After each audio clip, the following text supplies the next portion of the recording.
Fábio Cares não perde uma, Felipe, Wesley, Elcio novamente. Vamos ver se agora vai, né? Problemas pós-pandemia, né?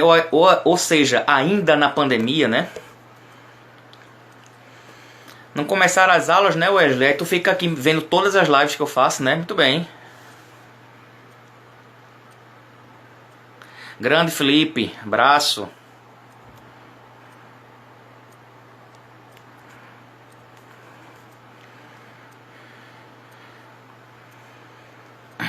Vamos ver se agora vai dar certo.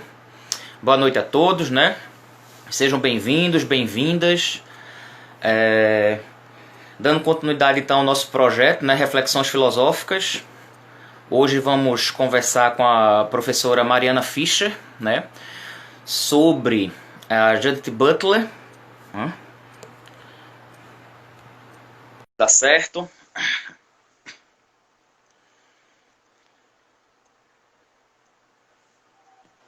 Oi, consegui.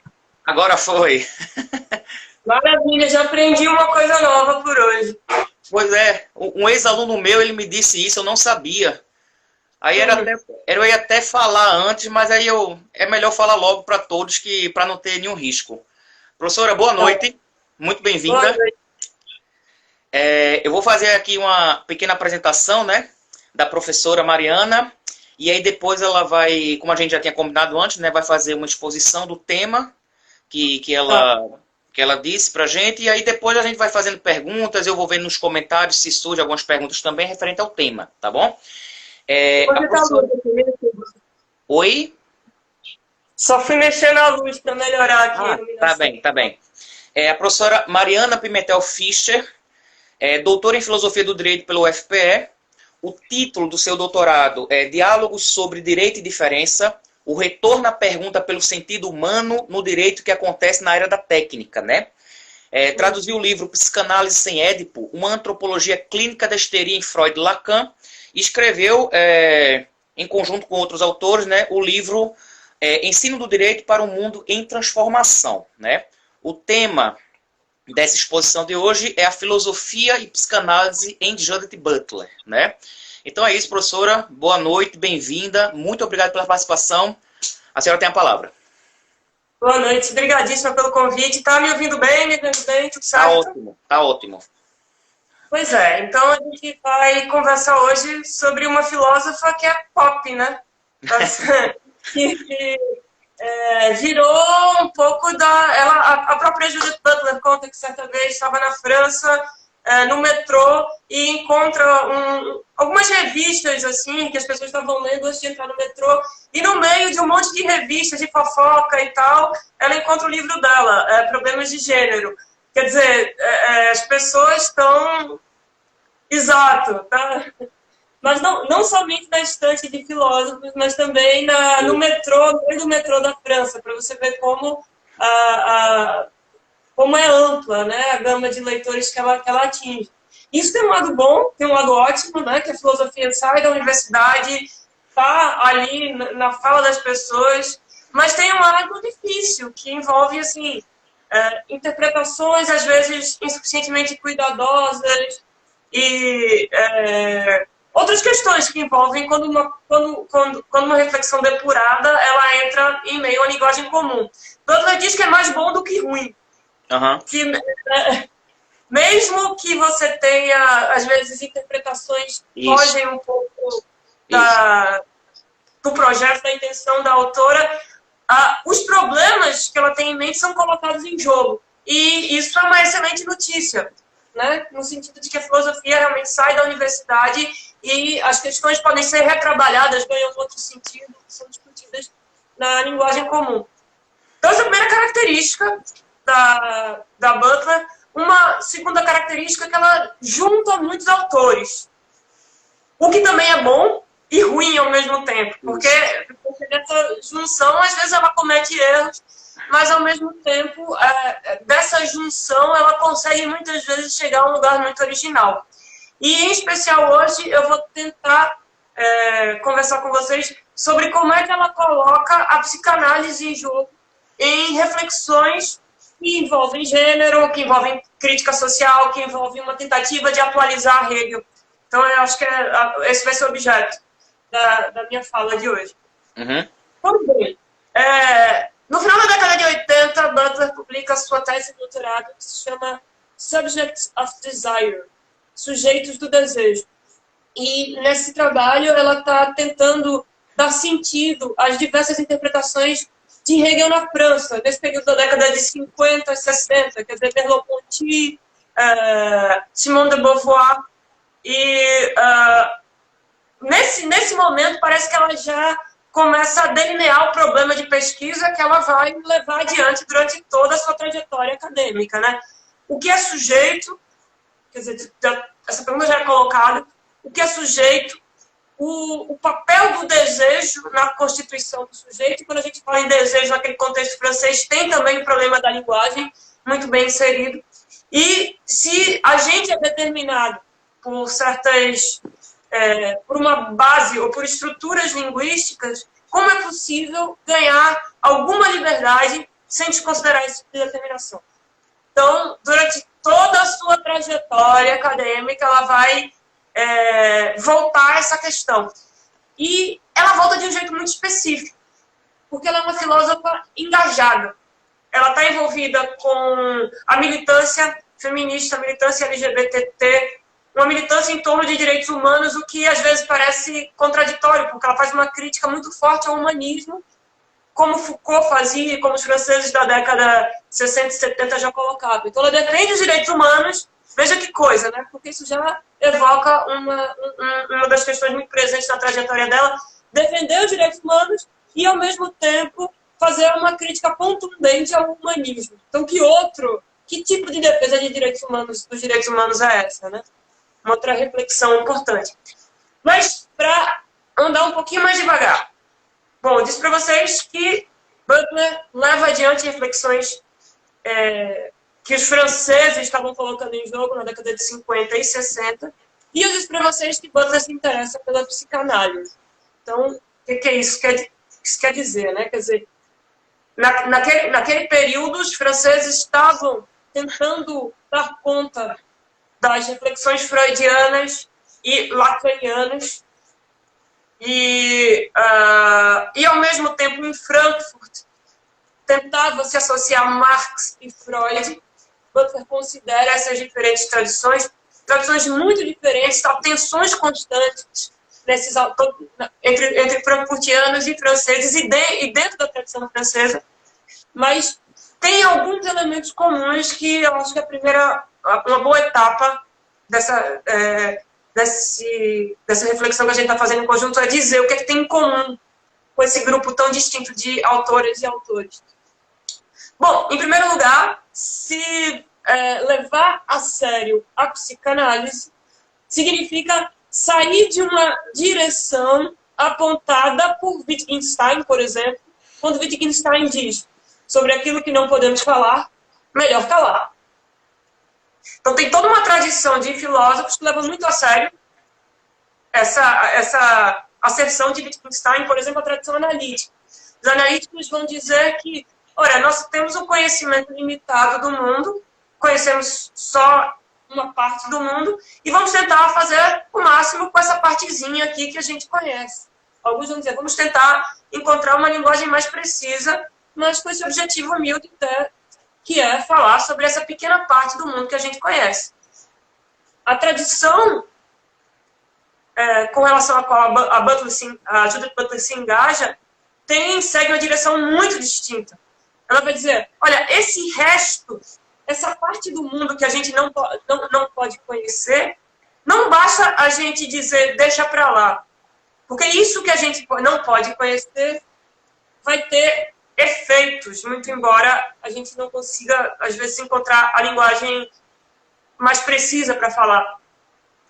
O vazio tem efeitos, veja que coisa. Isso já é algo que Heidegger nos dizia em suas reflexões, por exemplo, das Ding, sobre o que é uma coisa. Quando ele diz o que é um vaso, Heidegger vai dizer, o vaso existe justamente para bordejar, para dar lugar ao vazio. Não por acaso Lacan toma justamente esse trecho da filosofia heideggeriana. Quer dizer, trata-se de um grupo de autores que sabem muito bem que jogar algo fora, às vezes o que a gente joga fora pela porta da frente, entra pela porta dos fundos. Aparece, às vezes, como um sintoma. Isso. O vazio tem efeitos. Eu posso falar sobre alguns efeitos. Por exemplo, o vazio pode produzir angústia. O vazio, ele pode produzir também um desejo. Quer dizer, a falta que nos faz desejar nos aproximar de algo. Então, isso que a gente não fala, assim, talvez não seja uma boa ideia calar. A gente não vai apreender, mas a gente pode chegar perto de alguma maneira. Heidegger, por exemplo, dizia: a poesia precede a filosofia, porque a poesia é uma linguagem que tenta justamente balbuciar aquilo que não cabe nos nossos conceitos filosóficos. Então, é com essa tradição que Butler se compromete, com esse tipo de problema que ela pretende dar conta. Mas como especificamente ela vai dar conta dessa questão do vazio, né? Então, para ela, Butler é uma autora que vai dizer, olha, é preciso sim defender uma ontologia, um tipo de ontologia que já está presente na tradição psicanalítica. Quer dizer, o que a gente pode falar sobre o sujeito? Se não há uma essência no sujeito, a gente pode dizer, ao menos, que falta algo nele. E talvez seja justamente essa falta que nos impulsiona a desejar. Então, o sujeito é um sujeito desejante, é um sujeito do desejo, e é um sujeito que não domina por completo esse desejo. Desejo, aquilo que nos parece mais específico e idiosincrático, é, na verdade, desejo do outro. Desejo do outro no duplo sentido que essa expressão pode ter. Um desejo que não pertence a mim, é de outra pessoa, é do outro. E um desejo do outro no sentido bem hegeliano, que é isso. Eu desejo ser desejado por outro. Isso. Eu desejo o outro. Então, uma ontologia associada a uma perspectiva de um sujeito que é desejante, que está cindido, no sentido de que a gente não controla as nossas ações, a gente imagina que controla, mas às vezes tem alguma coisa que nos controla e a gente não sabe exatamente o que é. E isso que está por trás de nós, que não é nosso, é do outro, tem a ver com nossa inscrição simbólica, tem a ver com nossa inscrição na cultura, como costumam dizer os franceses, justamente nesse contexto que a gente costuma chamar de contexto pós-estruturalista. Então, armado esse problema, que já está mais ou menos claro para Butler, na década de 80, começo da década de 90, ela vai dar um jeito assim, específico de tentar dar conta dele. Porque, vê só, Butler não é a primeira filósofa, não é a primeira autora que pretende fazer uma crítica social de maneira engajada com a psicanálise. A expressão que ela usa é uma crítica social psicanaliticamente orientada. Ela não é a primeira a fazer isso, mas... as autoras e os autores que tentaram fazer isso esbarraram sempre com um problema. A psicanálise, desde o seu início com Freud, ela tinha uma constante tensão com a clínica, né? As especulações do psicanalítico eram testadas ali na clínica. Freud e seus pacientes, Freud muda de ideia ao longo da sua teoria justamente por conta da sua experiência. A gente pode dizer mais ou menos a mesma coisa, tendo em conta a experiência clínica de Lacan. Mas, e no campo da filosofia e da crítica social, se a gente não tem esse teste da clínica? Como é que essa conexão entre filosofia, crítica social e psicanálise não vai virar uma coisa completamente etérea, divagações sobre desejo, sem qualquer tipo de conexão com a vida? E essa é a armadilha que algumas autoras e alguns autores caem, né? Por exemplo, tem um livro chamado Contingência, Hegemonia e Universalidade, que é escrito por Laclau, Butler e Zizek, e essa crítica é justamente a crítica que Butler dirige a Zizek.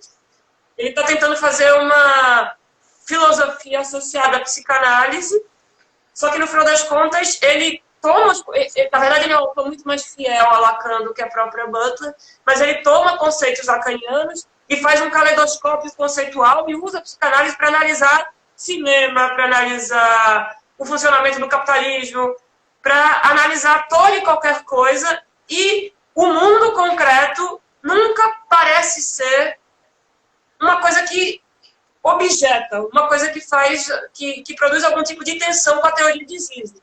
Essa é a crítica que Butler dirige a Zizek. Então, o que então poderia produzir essa tensão entre teoria e prática? Para Butler, justamente, são as experiências militantes, como eu disse no começo, né? A experiência dos movimentos sociais. Ela acaba tentando juntar psicanálise e ação dos movimentos sociais e tentando ver, olha, em que medida isso aqui que eu aprendi lendo filosofia e psicanálise pode ajudar nas lutas sociais. E aí ela tem uma conversa que é tensa com os movimentos sociais. Por exemplo, na década de 90, ela faz uma crítica muito contundente a identidades, e a gente tem o movimento negro, o movimento feminista, que está muito associado à ideia de que, sou uma mulher negra, ou sou uma mulher latina. Então, as minhas lutas sociais, elas têm que estar muito ligadas ao tipo de sofrimento específico que os diversos setores do feminismo estão mostrando, né?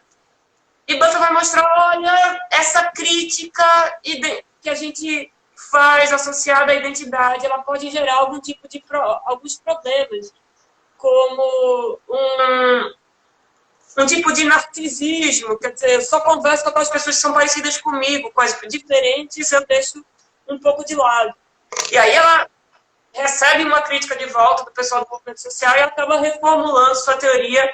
Hoje em dia, ela é um pouco mais simpática, diria assim, ao papel de identidades. Ela continua preocupada com um excesso identitário, tal como a tradição psicanalítica ensina, mas, ao mesmo tempo, às vezes, a identidade é preciso para que as coalizões se formem. Mas a gente também pode formar coalizões que não sejam exatamente identitárias, para escapar desse problema de uma repetição ou de um narcisismo que pode aparecer na militância, às vezes. Então a estratégia que ela faz é essa. Poxa, eu vou pegar as práticas sociais, eu vou usar os conceitos que eu aprendi da psicanálise e da filosofia e tentar tensioná-los com essas práticas. E aí eu vou ter que reformular meus conceitos, eu vou ter que jogar meu livro no meio do metrô ali, na França, as pessoas vão ler, vão interpretar de um jeito muito diferente daquilo que eu tinha em mente. E, às vezes, essa outra interpretação pode não ser produtiva, mas, às vezes, será produtiva.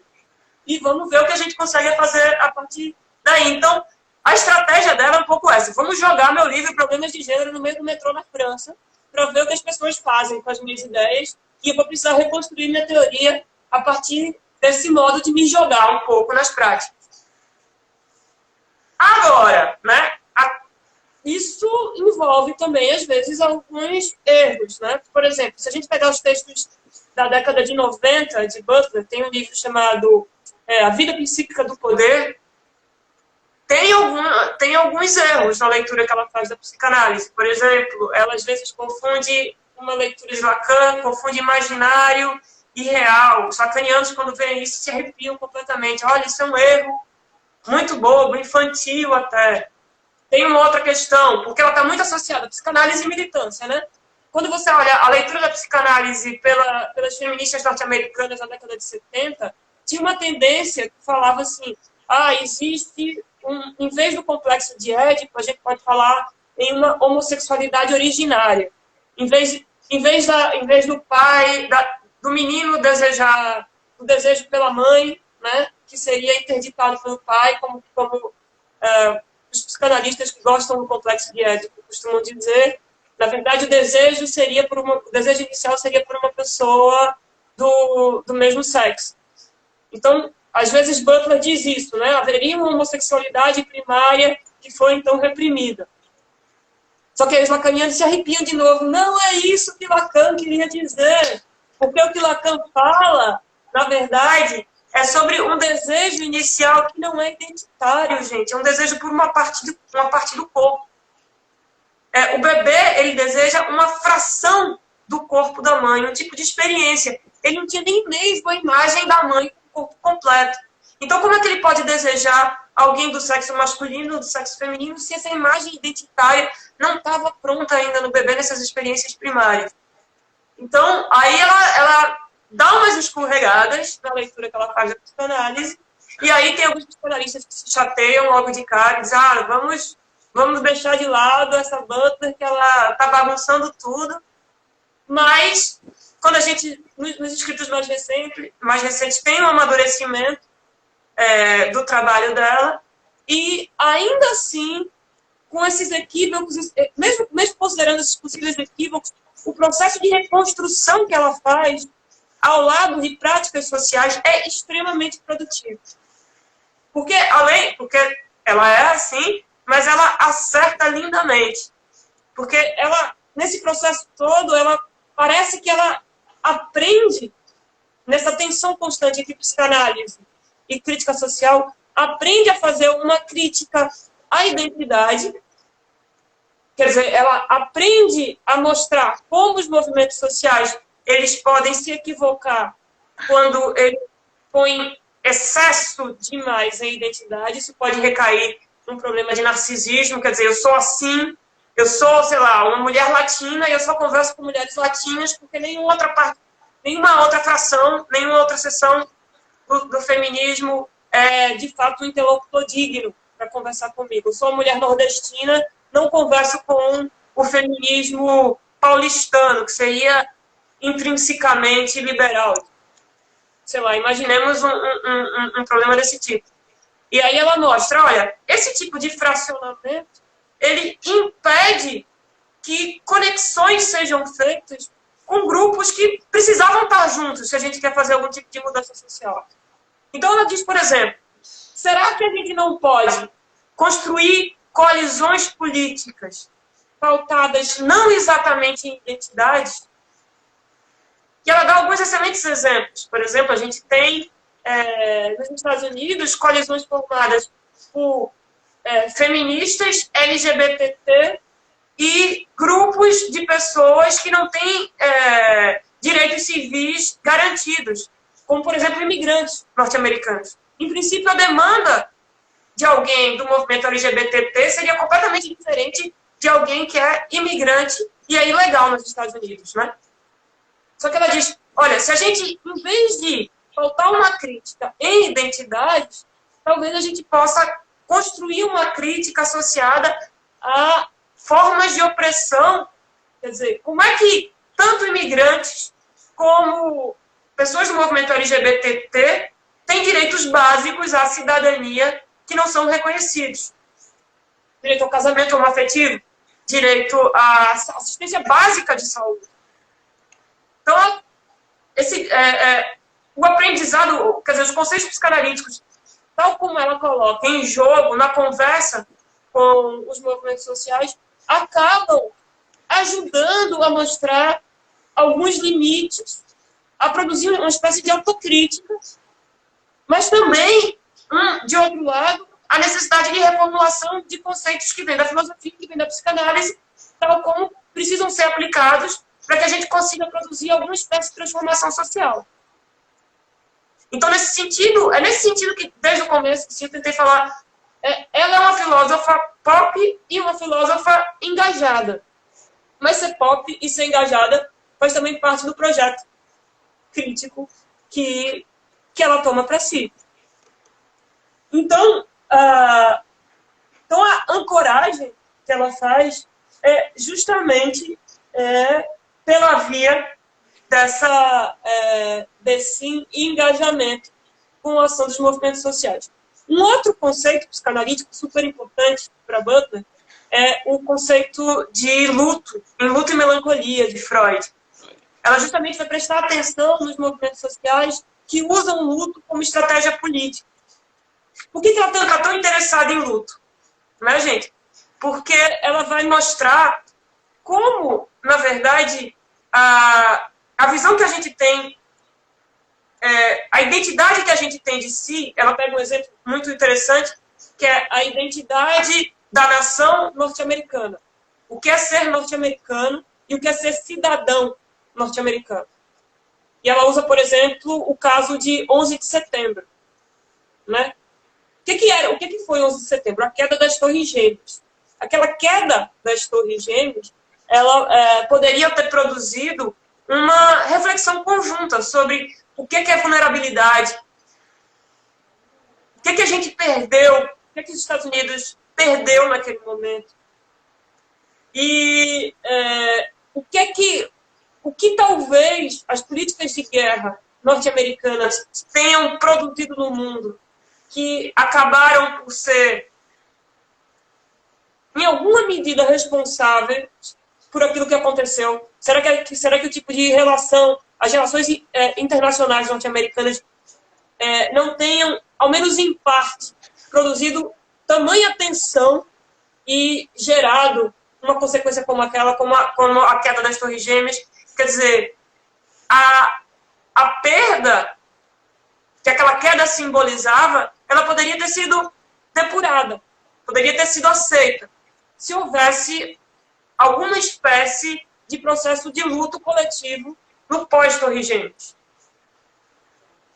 Só que o que ela diz, muito atento ao texto freudiano, Luto e Melancolia, o que ela diz sobre a queda das Torres Gêmeas é que não houve qualquer espécie de luto naquele momento. A saída foi uma saída melancólica, tal como descrita por Freud. Melancolia, gente, é um luto interrompido. É uma perda que a gente não admite como tal. Freud explica que, no caso da melancolia, em vez de admitir a perda de um objeto amado, o sujeito ele introjeta aquelas características daquele objeto que teria sido perdido. Faz qualquer negócio, na verdade, faz qualquer negociação consigo mesmo para manter, de alguma maneira, isso inconscientemente, né? De alguma maneira, aquele objeto vivo. E, às vezes, para dizer assim, então, é como se nos Estados Unidos, fazendo uma alusão ao luto e à melancolia, a saída melancólica norte-americana foi assim, ó.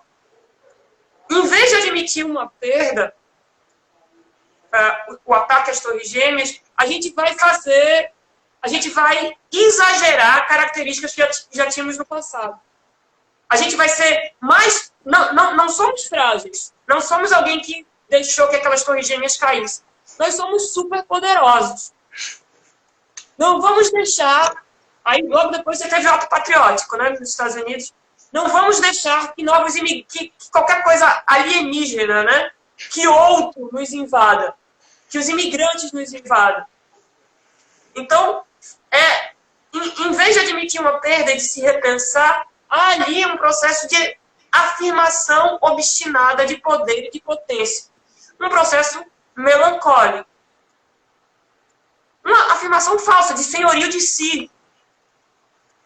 E aí, eu dei esse exemplo das Torres Gêmeas e falei de luto não por acaso.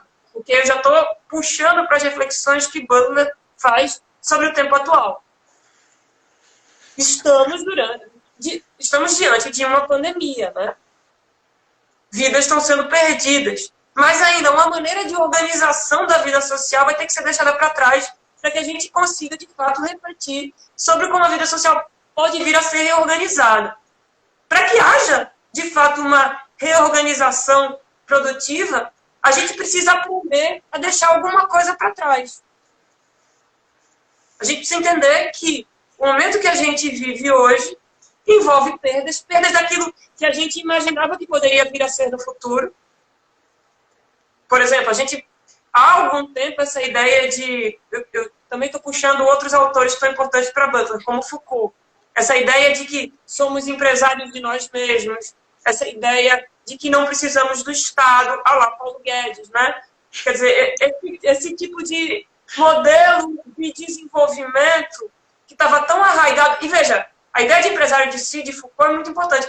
Eu posso sozinho cuidar da minha vida, eu posso sozinho. O empresário imagina isso, né? Se eu tiver a maior performance possível, eu vou conseguir atingir as minhas melhores metas. Então, o modelo de vida social, que parece que que vinha sendo altamente difundido de alguns anos para cá, no Brasil em especial, a partir de 2000 2017, com a ascensão da ultradireita via Bolsonaro, via o caminho de Guedes, esse modelo que se imaginava de sucesso, de organização da vida social, parece que decaiu. A gente vai viver, nos próximos anos, um processo de recessão. A gente vai precisar de Estado.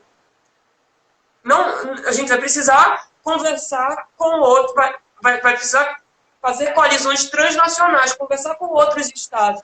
Se quisermos dar boas respostas para um problema que não pode ser pensado localmente. O vírus é transnacional. Então, o que, na verdade, os textos recentes de Butler nos convidam a fazer é: vamos compreender o que está acontecendo, vamos viver o luto para aquelas imagens, luto com relação àquele modelo de vida que a gente imaginava que poderia ser o melhor possível. Se a gente não conseguir deixar isso para trás, a gente vai ficar feito maluco, tentando repetir a mesma fórmula quando a experiência já mostrou que essa fórmula não funciona mais. Quer dizer, então, o grande convite que ela faz para esse tempo agora é justamente esse, né? Vamos tentar vivenciar essa perda, sentir essa perda, sentir as mortes que a gente está passando, não somente as mortes das pessoas que parecem com a gente, sentir as mortes, tentar dar conta das mortes de pessoas que não estão nesse nosso âmbito mais próximo, né? Que é a perda daqueles que são radicalmente diferentes da gente. Ela está lá de alguma maneira, ela precisa ser absorvida.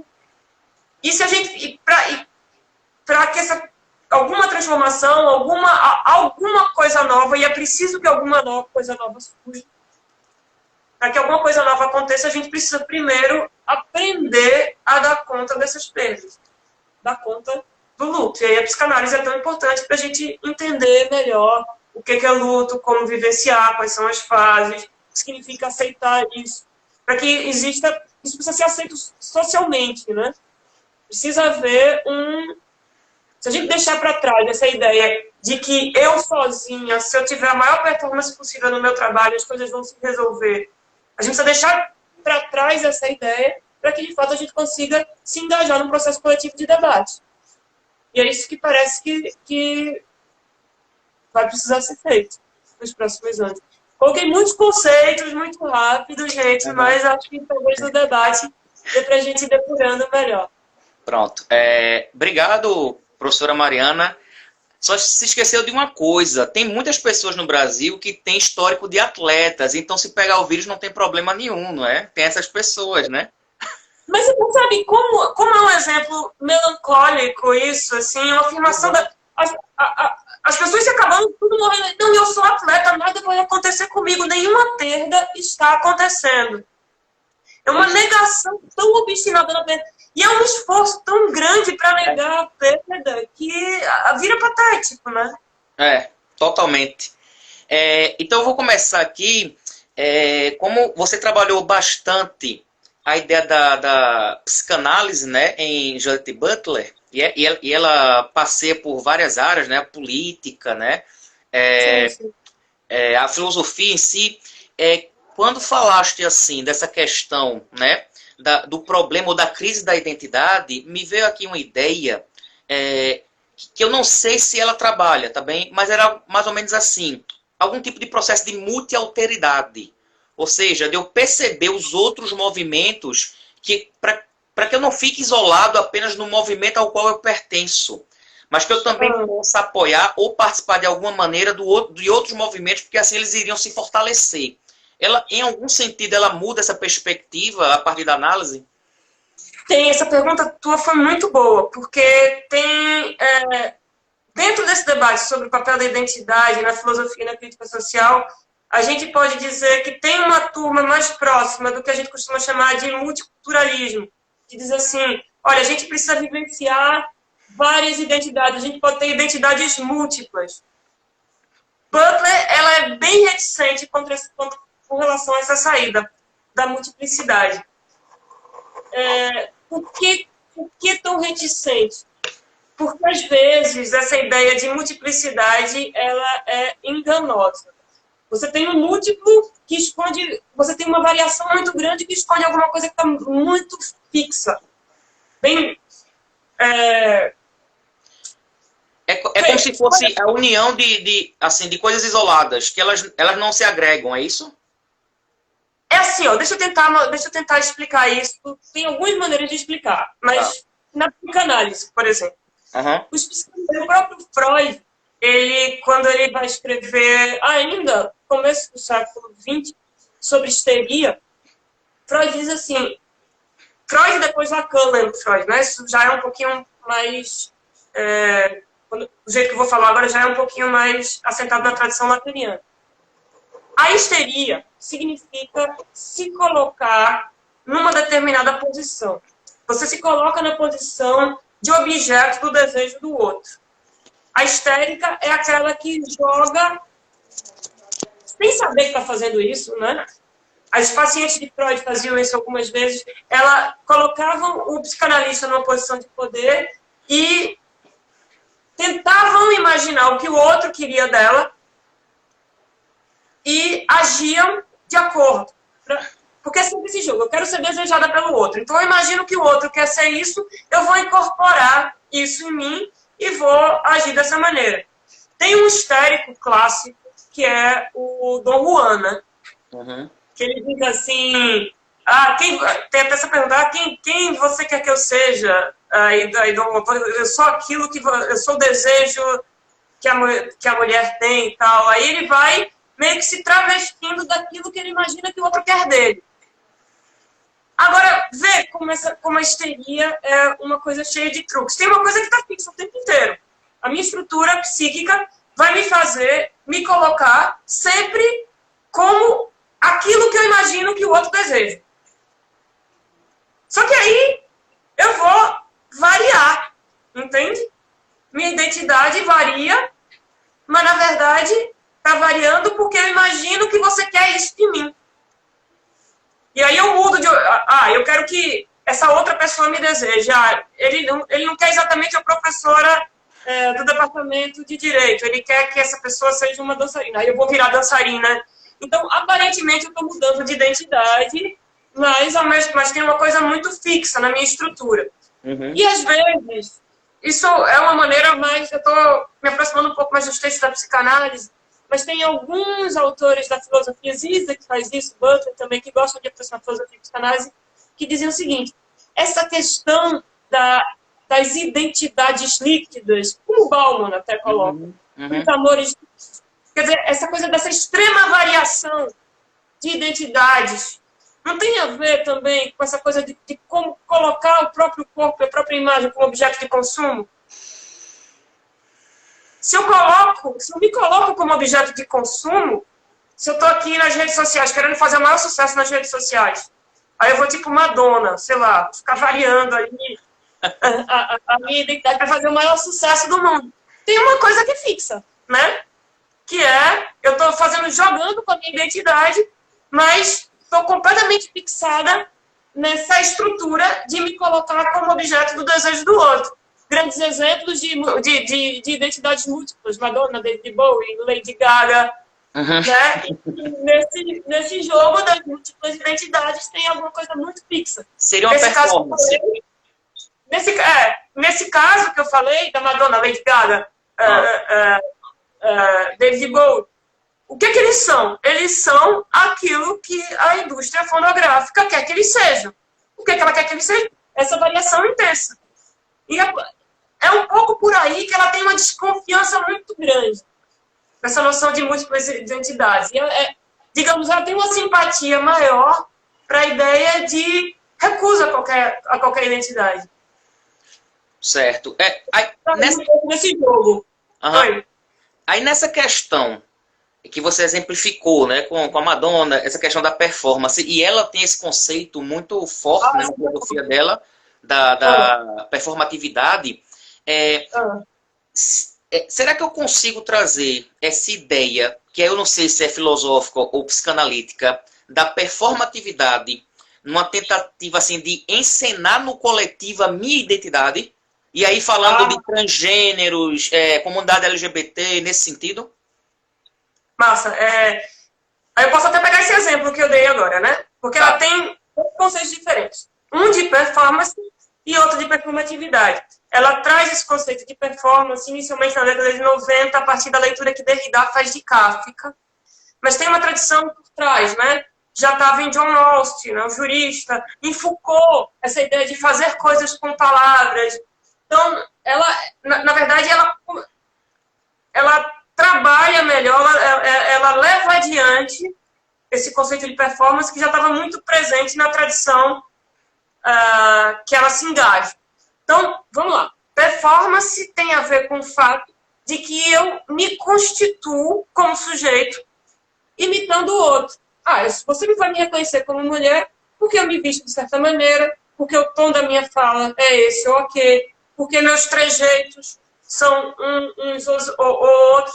E esse meu modo de ser é sempre um modo de citar figuras que eu estou imitando, em parte, que foram importantes para mim no passado. Então, performance tem a ver também com teatralidade, tem a ver com as artes performáticas de uma maneira geral, mas o que ela quer insistir é a performance está tão misturada em mim que eu não sei mais o que é meu e o que é do outro. Performance. E agora eu vou chegar na grande questão dela. Existe a performance, que é uma repetição, mas tem um tipo específico de performance. Existem situações em que eu posso repetir e ao mesmo tempo transformar. E é isso que interessa a Butler. Que tipo de performance é essa? Que é a repetição e ao mesmo tempo transformação. Tem um exemplo simples que dá pra gente ter uma visão geral sobre esse projeto que ela faz, né? Butler, ela escreveu o texto seminal da teoria queer, o livro Problemas de Gênero. Teoria queer, a palavra queer já dá uma dica importante pra gente entender esse papel da performatividade, né? Queer, na década de 80 nos Estados Unidos, era um xingamento. Você é queer, você é bicho, você é viado, no pior sentido que essa expressão pode vir a ter. Bizarro, né? Virou, mas antes era assim, queer, sua bichona. Era meio assim. Então, o que acontece? O pessoal da teoria queer, o pessoal do movimento negro, por exemplo, disse assim, olha, eu não admito mais que nenhum branco use a palavra nigger nos Estados Unidos. Isso teve efeito muito grande. De fato, a palavra nigger hoje é uma coisa que as pessoas não ousam dizer. É uma estratégia. Interromper.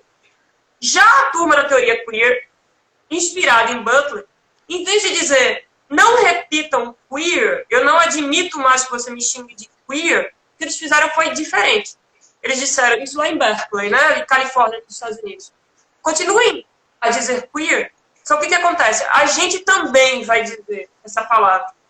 A gente vai repetir, mas à medida que a gente repete entre nós, a gente vai dar um outro sentido à palavra queer. E aí, primeiro ali em Berkeley, a palavra queer começa a dizer quem é queer? Queer é alguém que não se encaixa em nenhuma das caixinhas para o gênero. Queer a gente não sabe direito se é, às vezes, homens que têm um jeito mais feminino, mulheres que têm um jeito mais masculino. Alguém que é queer, a gente não sabe se deseja homem, se deseja... Não é nem exatamente homossexual, não se encaixa nem mesmo nessa caixinha da homossexualidade. Então, queer passa a ser quem não se encaixa e, ao mesmo tempo, pessoas que atiçam a curiosidade. Se não se encaixa em lugar nenhum, quem é mesmo essa pessoa? E isso se espalhou nos Estados Unidos. A palavra queer no mundo, né? A palavra queer, hoje em dia, adquiriu um sentido completamente diferente. Percebe? Performatividade. Não interditaram a repetição da palavra. Disseram, vamos repetir, mas vamos transformar na medida em que a gente repete. E aí tem outra dica aí que assim, eu sempre coloco esse exemplo porque é um pouco engraçado até, assim, para entender o que é performatividade, né? Eu disse para vocês que, por exemplo, figuras como Lady Gaga estão mudando a personalidade o tempo inteiro. Mas essas transformações na identidade, na verdade, indicam uma coisa fixa. Na verdade, ela está respondendo ao desejo da indústria fonográfica norte-americana. A indústria de filmes e de gravações, etc. E está ganhando muito dinheiro com essa variação com essa variação toda de identidade. Então, tem um tipo de performance que a gente poderia dizer, é só uma repetição. Mas será que existiria, em algum momento, numa figura como Lady Gaga, uma possibilidade de repetir e, ao mesmo tempo, transformar? Comecei a conversar um pouco com os meus alunos. De início, eu falei, não, ela está completamente ali determinada pelas questões da indústria norte-americana, por Hollywood, tal. E aí eu comecei a prestar um pouquinho mais de atenção em Lady Gaga. Tem alguns momentos que ela faz uma coisa muito interessante. Tem uma entrevista de Lady Gaga em que o entrevistador começa a fazer aquelas perguntas triviais, né? Você, Lady Gaga, que num determinado momento era isso, e agora virou aquilo outro, e agora você fez essa apresentação e tal, você mudou de novo. Aí ele faz aquela pergunta Marília Gabriela, né? Quem é, então, a verdadeira Lady Gaga? Lady Gaga por Lady Gaga. Quem é a verdadeira Lady Gaga? Aí, Lady Gaga dá uma resposta realmente interessante. Ela olha para o entrevistador e diz assim, eu sou aquela que você quer que eu seja. Curiosamente, Lady Gaga, acho que ela não sabia disso, mas isso é um movimento típico da tradição frankfurtiana. Adorno adora fazer esse tipo de coisa, fazer esse tipo de reviravolta. Quer dizer, quem estava em jogo era ela, mas quando ela diz eu sou aquilo que você deseja que eu seja, eu sou produzida por você, ela tá... Lady Gaga virou adorniana, meu Deus do céu. Será que isso é o resultado do suposto caso que ela tinha com o Zizek? Porque eu ouvi esse boato, né, de que Lady Gaga teria um caso com o Zizek. Não sei se é verdade, não. Escutei essa fofoca. Mas, veja, é um movimento de colocar de volta, de espelhar você... O entrevistado pergunta a ela e ela pode colocando de volta, se situando dentro de uma tradição que teria constituído ela como aquele sujeito. E ela está quase dizendo ali, olha, você está dizendo que eu estou fazendo alguma coisa autêntica? O que eu estou fazendo não tem qualquer tipo de autenticidade. Não tem autenticidade nenhuma, eu estou sendo produzida por vocês. Eu sou quem você deseja que eu seja. E aí tem uma abertura, quer dizer, eu não estou dizendo que daquela entrevista, sim. Depois da entrevista da Lady Gaga, teremos uma revolução. Não, eu estou dizendo que ela está mostrando um gesto que ela faz nessa entrevista. Ela nos lembra o que é um gesto crítico e o potencial transformativo nesse tipo de resposta que conduz a refazer a pergunta como vinha sendo colocada. Né? Então, tem alguma coisa interessante, talvez, em Lady Gaga. Eu até estava lembrando uma aula que eu tive até com o professor da UFPE, o professor Alfredo, né, que é um especialista em Hegel, né? E num momento da aula ele falou assim, né? Eu desejo o desejo do outro enquanto desejo vivo, né? Aí Lady Gaga, né? Lady Gaga, acho que ela vai sentar depois com Axel Honneth, né? Vai pegar ali algumas dicas, né? Daquilo que é a escola frankfurtiana, né? Para dar prosseguimento a isso. Falando então nesse sentido, e aí você até comentou assim, Butler, ela tem muitas influências, né? Freud, Lacan, Foucault, e aí eu estou acompanhando, né, as suas aulas, eu vou até agora fazer a propaganda do Nós Coletivo, certo? Que é a página da professora da Mariana, o professor Érico, que é o meu próximo convidado da próxima quarta-feira, e o professor Felipe Campelo, né? E aí lá no Nós Coletivo, se puderem sigam, Nós com Z, Nós Coletivo. A professora Mariana, ela está dando lá um curso de Judith Butler, né? Eu acho que foi ontem que foi divulgado a segunda aula, né? Na semana passada foi a primeira e hoje foi a segunda aula, né? E aí teve uma frase interessante que é de Foucault. Aí eu vou falar essa frase, queria que você pudesse explicá-la, né? Que aí eu vi, achei muito interessante, eu tenho que falar isso hoje. Que quando ele fala assim, o homossexualismo nasce no século XIX, se eu não me engano, né? Então, claro que ele não é ingênuo de achar que as relações homoafetivas surgiram ali. Aí eu queria que explicasse essa frase, por favor. Sim. Isso é muito importante para Butler e para a turma da teoria queer, essa ideia, né? Foucault diz que a homossexualidade é inventada em meados do século XIX. E aí, algumas pessoas, não, peraí, né? Isso quer dizer que homens não faziam sexo com homens e mulheres não faziam sexo com mulheres antes disso. Peraí, a gente que gosta de filosofia e lê o Banquete de Platão, a gente sabe muito bem que Alcibiades já rodava a baiana, ficava magoado, chateado pela falta de atenção de Sócrates, bem antes de meados do século XIX. Então, mesmo que Foucault fosse uma pessoa que tivesse passado a vida enclausurado no gabinete, só tivesse lido filosofia, ainda assim ele teria notícia. Né? Atento que ele era ao pensamento antigo.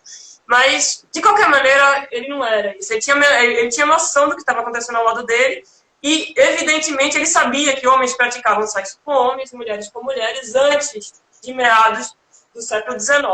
Mas o que acontece nesse período que é tão importante para Foucault? Surge, nesse momento, a ciência, né, caminha a passos largos e surgem os grandes tratados de psiquiatria. Nesses tratados de psiquiatria, havia uma explicação ali sobre o que era homossexualidade. A homossexualidade aparecia, homossexualismo, acho, como falava na época, como tipo de inversão congênita.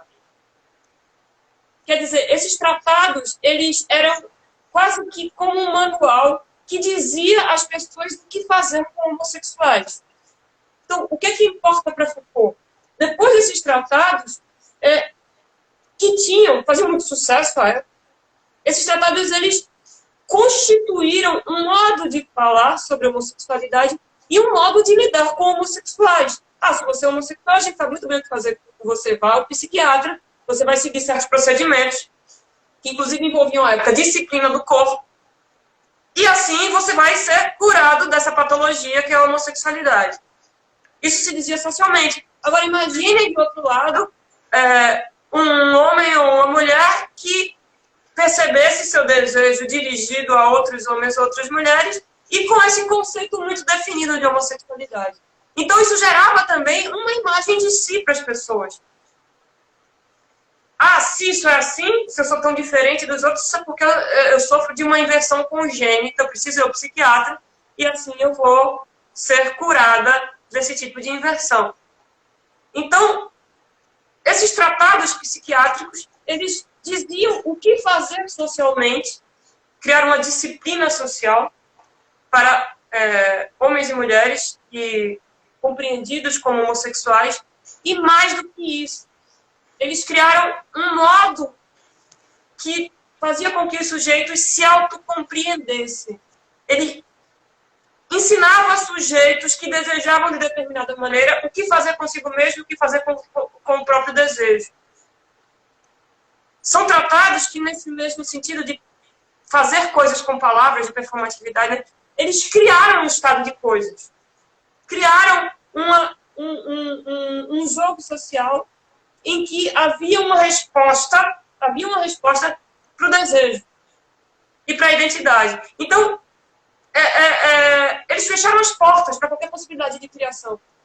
Percebe? Criaram uma disciplina para o corpo e um modo de disciplinar sujeitos. Então, a pergunta que a turma da teoria queer faz, e Butler faz também, a gente precisa lembrar a história dessas ideias, a história dessas práticas ligadas à homossexualidade, justamente para aprender a, talvez, desfazer essa distinção homossexual e heterossexual. Se a gente lembrar da história, a gente desnaturaliza aquilo que talvez pareça ser tão natural para a gente. Quer dizer, aquele lugar que a gente coloca homossexuais e aquela imagem que a gente constrói para si mesmo como imagem para os homens, né, de virilidade, para as mulheres, uma outra imagem de corpo a ser valorizado, que tem a ver também com a construção da heterossexualidade. Então é preciso instaurar um processo justamente de desfazimento dessas imagens e desse modo de lidar com as coisas, porque somente se a gente desfizer esse ato negativo de desfazimento, que vai abrir a possibilidade de a gente fazer uma coisa absolutamente incrível. Sabe o que é isso? Que é absolutamente incrível que a gente pode fazer da perspectiva de Butler? Nada mais incrível do que não saber o que fazer consigo mesmo. Eu desejo, eu não sei exatamente o que é que eu desejo, eu não sei exatamente o que eu sou. Se eu, de fato, não sei realmente, e a gente pode chamar esse não saber de uma experiência produtiva de indeterminação, se eu realmente não sei o que fazer, eu posso aprender. Eu posso ser criativo. Eu posso ter uma relação mais artística comigo mesmo.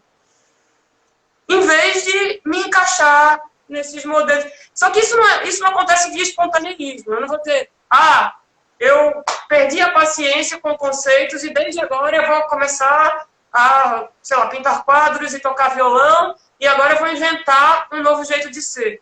Inventar um novo jeito de ser é uma tarefa dificílima. Envolve um ato prévio de desfazimento, que é um ato muito difícil. Os canalistas, ele tem algumas estratégias que nos ajudam a pensar como a gente sair desse emaranhado de identificações que organiza a nossa vida, né? Então, essa, assim, o desafio que ela coloca. E para a gente ver como é difícil falar isso, né? Falar sobre isso, no caso, a Butler, quando ela veio no Brasil, não sei se foi a última vez, ela foi agredida, né? Foi? Eu tava lá. Foi? Tentou defendê-la, não? Parece que foi no aeroporto, né? Tem uma senhora que partiu para cima dela. Foi o meu supervisor do pós-doutorado, Vladimir Safar, ele organizou o Fins da Democracia, né, um colóquio. Sim. Aí tava Butler, Wendy Brown.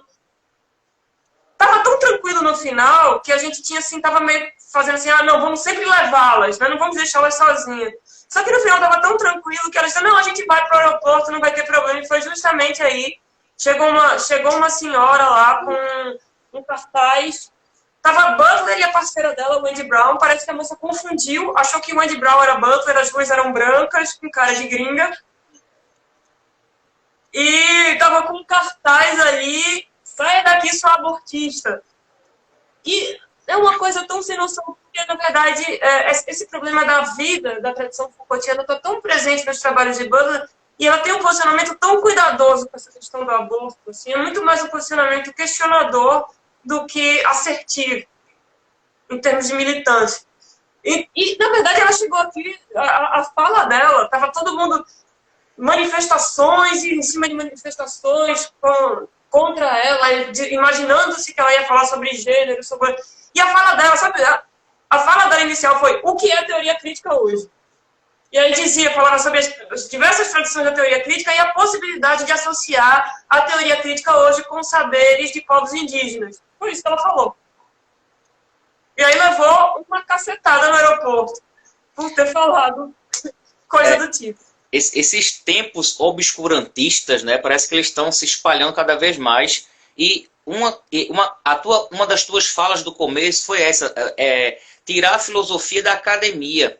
E quando eu pensei nesse projeto de convidar os professores, eu até sempre repito isso toda vez, eu não conheço pessoalmente nenhum dos professores que eu convidei. Foi no Instagram mesmo, saí chamando e todos aceitaram. Ou seja, a ideia é tirar um pouco da academia e trazer para um público mais amplo.